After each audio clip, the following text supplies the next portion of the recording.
Hi everyone, Aaron here for Zollotech, and this is the Samsung Galaxy S25 Plus. I haven't unboxed a Plus phone or a non-Ultra phone in a long time, so I thought we'd take a look at it and see what it's like, compare it to the Ultra, and just see what it has to offer. Now this comes in at $999.99 without any discounts, goes up to $1,119.99, and is available in 256 or 512 gigabyte variants. It has a bunch of different colors with navy, mint, ice blue, silver shadow, also online colors with blue black, coral red, and pink gold. Let's go ahead and open this up. Now, unfortunately, when Samsung sent this to me to check out and review, they took these off already and opened it up. So let's go ahead and see what we've got here. So if we open it up like this, you'll see we have the blue color or navy. Let's see what we've got in the box here. So we've got the typical packaging, just like the Ultra here. So if we open this up, you'll see we should have a SIM card removal tool. And then inside here, no case or anything like that, just a quick start guide, some volume control capabilities, warranty card with a USB-C to USB-C cable. So that's what's included in the box. Let me set this aside. So in the box itself, we've got the phone. So if we take this out here, we've got a sticker on the back. Let's go ahead and get rid of that, close the box up, and take a closer look at what we have here. So this is the phone. I think it looks really good in this color, the navy color, and the overall design is pretty nice. We do have a covering over the front glass. Let's remove that. There we go. And as far as the overall feel and design, it feels fairly similar to what we have with the S25 Ultra. It comes in at 219 grams or 7.72 ounces, has Armor aluminum this time around instead of titanium, and also has Corning Gorilla Glass Victus 2. It's IP68 water and dust resistant. And as far as a comparison with the S25 Ultra, I have that right here. You can see the stark contrast in color, definitely more vibrant. We do have the 3-camera array, but we are lacking a couple other things. But it's a little bit shorter than the Ultra. You'll see from the top-down perspective, a little bit thinner. And as far as the overall displays, well, it looks like it's a little bit more reflective as well. So we don't have that anti-reflective coating like we do on the Ultra. So that's one downside of it, something I really appreciate about the Ultra. Now, as far as anything else, on the right-hand side, we have our volume button. We've got our power sleep wake. On the bottom, of course, we have our USB-C. We've got a microphone, a speaker, and a SIM card tray. Let's go ahead and pop this out and take a look, see what we've got here. And it looks like we don't have a dual SIM, but we have a singular SIM here. So if we flip it over, no expandable storage or anything like that. So just a singular SIM card, an eSIM capability as well as built in. So we'll put that back in. And then, of course, on the back, again, we have those cameras. Nothing on the top other than a couple microphones. Now let's go ahead and turn this on and we'll talk about the display. So we'll power it on here. This is a 6.7-inch display, 3120 by 1440 at 513 pixels per inch. Goes up to 2600 nits, has 120 hertz, and is slightly larger than what we have with the S25, but not as big as the S25 Plus. Now, before we set it up, this actually has the Qualcomm Snapdragon Elite processor, 12 gigs of RAM, and it's a custom chip just like the Ultra chip with Qualcomm. It does have an improved vapor chamber this time around, but not as good as what we have in the Ultra, but it's 15% better than the previous version. It has 5G, Wi-Fi 7, Bluetooth 5.4, and a 4900 milliamp hour battery. Now let's go ahead and set it up. So we'll turn it on here. We'll tap start. Now I'm not going to sign into it or anything like that. It has all of the same features basically on the AI side that we get with the Ultra. So we'll just set this up manually for now. We can add a network or skip this. It took a while to get ready. We won't copy this time around. We're just going to set it up so we can get a quick look at it. Then we can sign in with Google. Again, I'll skip this for now. I can do it later. We can set up a fingerprint sensor as well. So we'll put in a pin. We'll just use 1, 2, 3, 4, 5, 6, and of course I can change that later. I would never recommend using that though. Just use it for this video. And then we have the pin set. We'll go ahead and add our fingerprint, register it here. Should be as good as the one on the Ultra. That one is quite good, nice and fast, unlocks quickly. And there we go. Fingerprint added. We can add another. We'll just tap next. Tap continue again. We can use Google services. So again, we can accept that or We don't have to.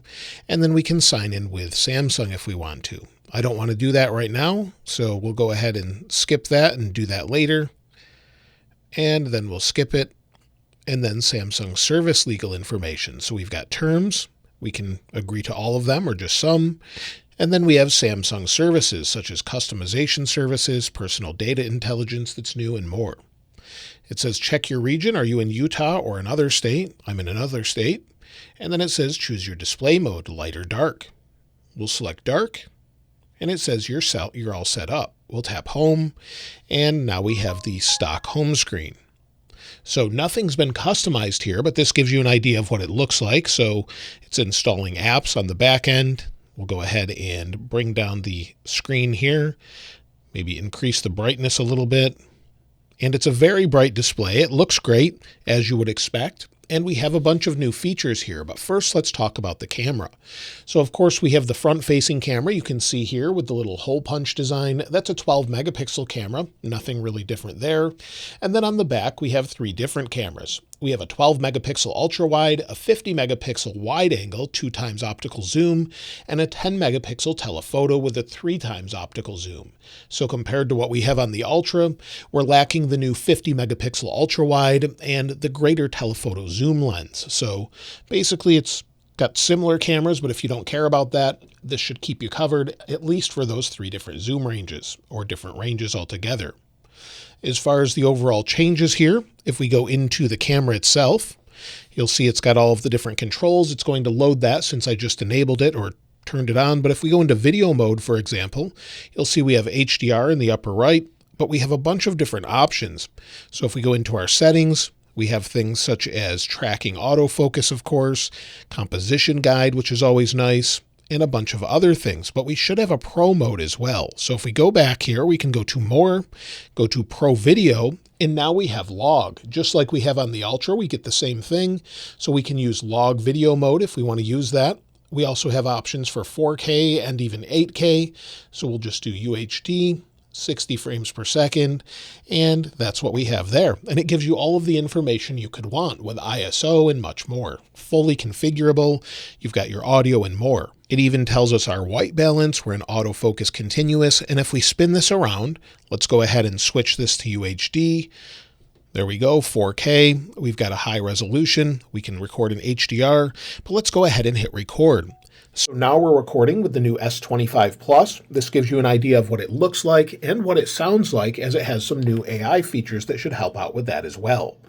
We'll go ahead and stop that, and that gives you an idea of what it looks like and sounds like. If we go into the audio file itself, we have some options here. If we go to our options, we have erase unwanted sounds with audio eraser.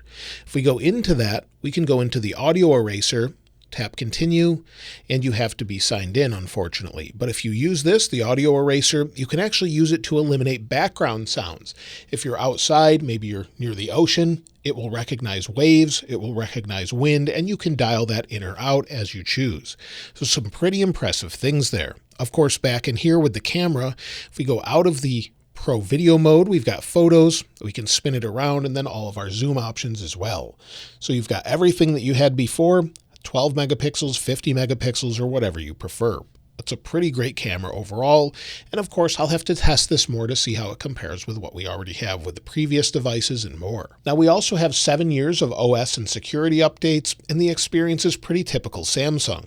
Super smooth if we go back and forth. If we go into our settings here, so we'll go into settings, go down to about this phone, you'll see it has OneUI 7 with Android 15, so what you would expect, it was updated with Google Play October 1st, and if we go home and go into pre-installed apps, you'll see things such as Facebook. If you don't want that, you can uninstall it, you have that option, and you also have all of these pre-installed apps as well. From Google, we've got Microsoft apps, Samsung apps, of course, and that's pretty typical with any Samsung device, but not a big surprise there or anything like that.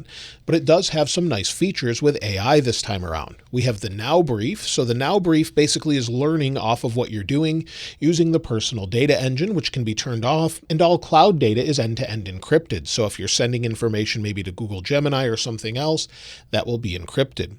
It can learn routines, and then once you've used it throughout the day, again, you have to be signed in for all of this to work. If you don't want to use it though, you don't have to. It can even use things such as looking in the refrigerator with Google Gemini and telling you what recipes you can make based off the ingredients that are there. You also have things of what it can see on the screen. If we swipe in here, you've got AI select.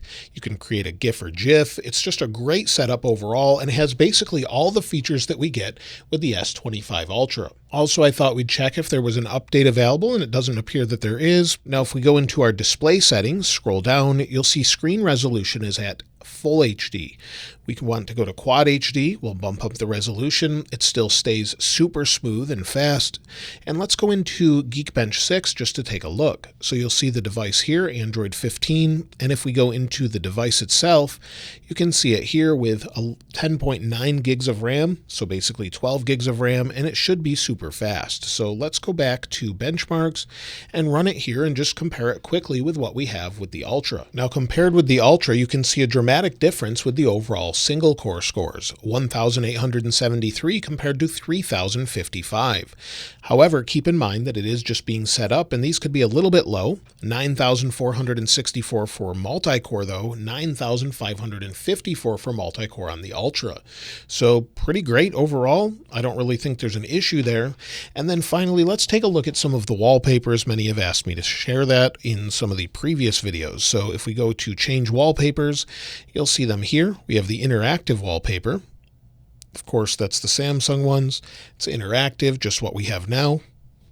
We'll tap done. And also, if we go to change wallpapers, you have some other stock ones here. But again, if we go into these, we can go to variations and see the different color options that go along with all the different phones as well. So pretty much what you would expect. Samsung OneUI 7, which looks pretty good, and it's fully customizable, a pretty decent camera, but of course, it would take some days to test this out, but I wanted to share a quick unboxing, first look, and see what you thought of it overall. Let me know what you think of this device, maybe compared to the Ultra. Which one would you pick up, or what are you picking up? I'd love to hear from you in the comments below. Of course, I'll link these wallpapers in the description like I normally do, and if you haven't subscribed already, please subscribe, and if you enjoyed the video, please give it a like. As always, thanks for watching. This is Aaron. I'll see you next time.